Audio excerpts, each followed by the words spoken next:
Être peintre. Avoir le choix entre cette vie désespérante et les limbes de la toile.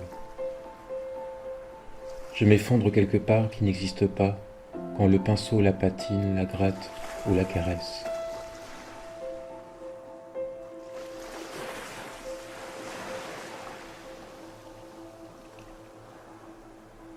Manger, boire et ne rien attendre, ou fatalement, à tout prix, revendre mon angoisse et refaire ce monde en peinture.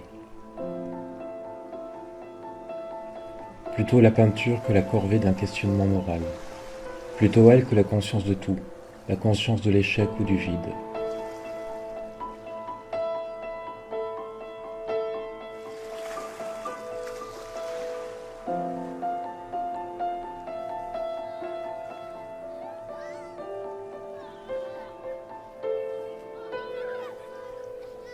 J'occupe le vide, l'effroi. Je les fais incliner comme mes personnages, eux, se tordent de rage dans un espace grisonnant et ocre. Laissez-moi seulement raconter un peu ce que la chair a à raconter lorsqu'elle s'emballe, et décrit une danse mordante et sans leçon pour oublier l'ordre du silence et de l'ennui.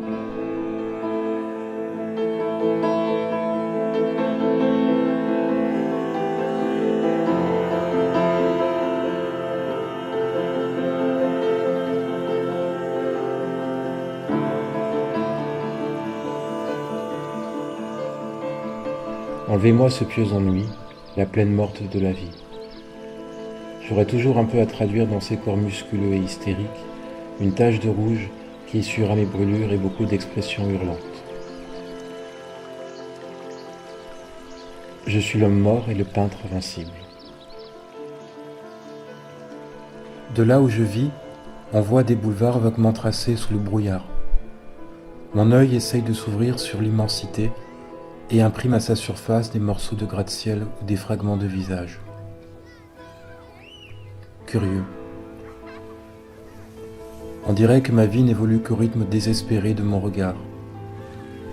J'ai l'impression de suivre une ligne, une étoile solitaire sans rien à droite, sans rien à gauche, immobile et brillante. Mon esprit, lui, se brise comme une proie ensanglantée.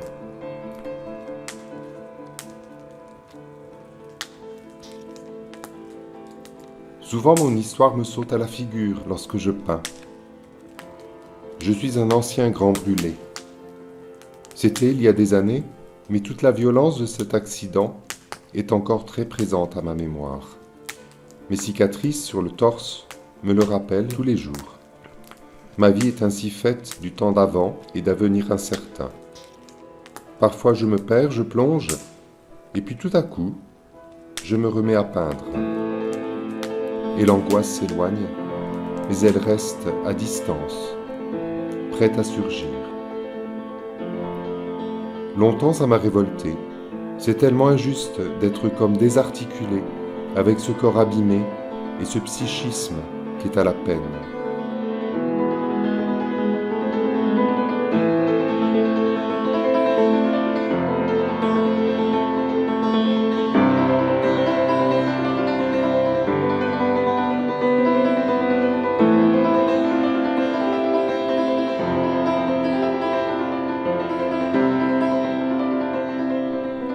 Imaginez la réalité de l'errance, ce qu'est vraiment l'errance, une sorte de continuum absolu de la vie à la naissance du matin jusqu'au soir. Une sale manie qui m'enferme à chaque instant, à chaque endroit. J'observe les routes et la lumière comme elles me hantent, sans séparation entre mon milieu naturel et moi-même. Je n'arrive pas à savoir si cet état traumatique que je vis ici maintenant durera toujours, si cette horreur de vision est bien ma condition éternelle. J'ignore son origine, mais je vais continuer à vous raconter mon histoire.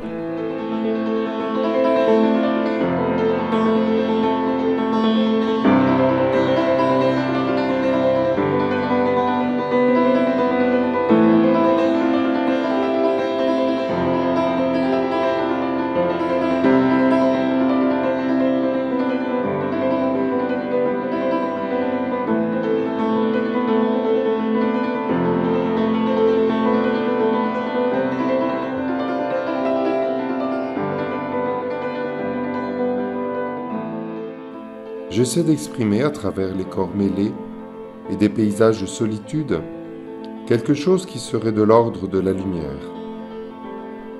Elle est là, présente, je crois. En tout cas, j'y lis comme la réminiscence des autoportraits de Rembrandt, des têtes de Giacometti que j'aime tant, des surpeintures d'Arnulf Rainer.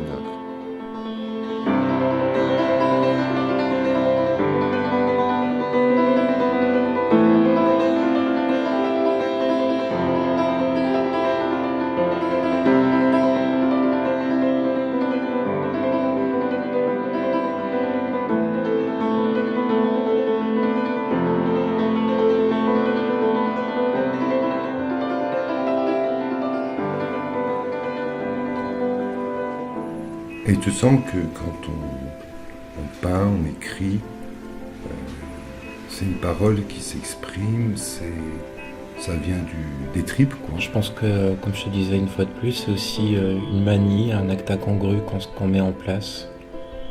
Une sorte de dérèglement qui fait que bon, un jour quelqu'un va décider de peindre, quelqu'un va décider d'écrire. Dans voilà, quelque chose qui apparaît au quotidien, qui n'est pas courant. Je peins. Mais c'est vrai, je suis assez d'accord avec toi, c'est un acte incongru. J'aurais pu planter des choux-fleurs, faire le facteur, autre chose, et je peins.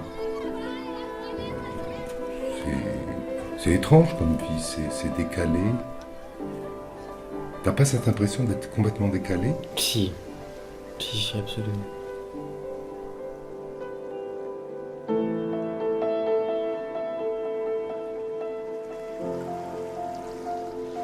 C'est pas un drame que j'exprime, pour moi c'est pas un drame, c'est la vie. C'est un mouvement, c'est une danse un peu lente, un peu frénétique parfois. Elle est abîmée, elle est cabossée, mais elle est vivante.